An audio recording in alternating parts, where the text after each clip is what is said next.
Allahabad court का एक गजब का जजमेंट सामने आया है।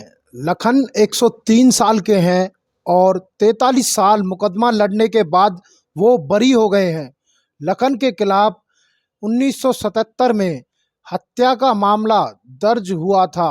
5 साल तक वो मामला डिस्ट्रिक्ट कोर्ट में चला और सन 1982 में डिस्ट्रिक्ट कोर्ट ने लखन को उम्र कैद यानी आजीवन कारावास की सज़ा सुना दी।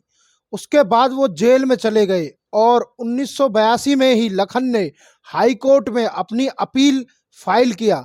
उसका फैसला अब जाकर 2025 में आ रहा है। 43 साल के बाद अब वो बरी हो गए हैं।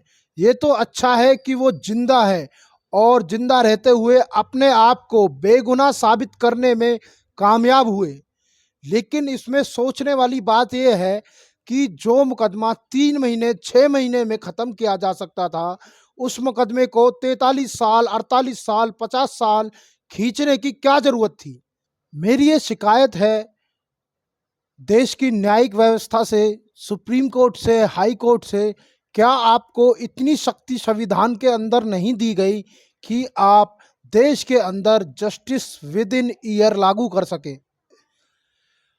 क्या सुप्रीम कोर्ट को इतना अधिकार संविधान से नहीं मिलता है कि वो माननीय प्रधानमंत्री जी को, माननीय राष्ट्रपति जी को इस बात के लिए एग्री करे कि देश के अंदर एक सिस्टम लागू हो जिसमें जस्टिस विद इन ईयर हो और पुलिस को आदेश दिया जाए कि 3 महीने में सभी जांच पूरी की जाए।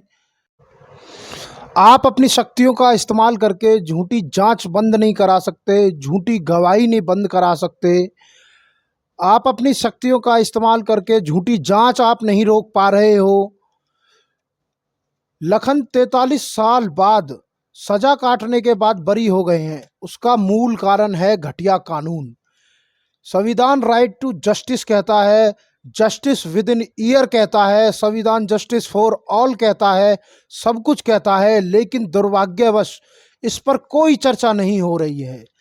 देश की संसद से लेकर पार्लियामेंट तक कहीं पर भी देश के कानूनों को बदलने की कोई चर्चा नहीं हो रही है।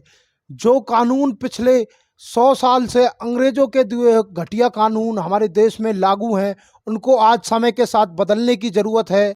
मैं पूरे देश की जनता से ये अपील करता हूँ कि इन पुराने कानूनों और घटिया कानूनों का बहिष्कार करें और देश में एक नए कानून की मांग करें जो सबके लिए समान अधिकार रखता हो।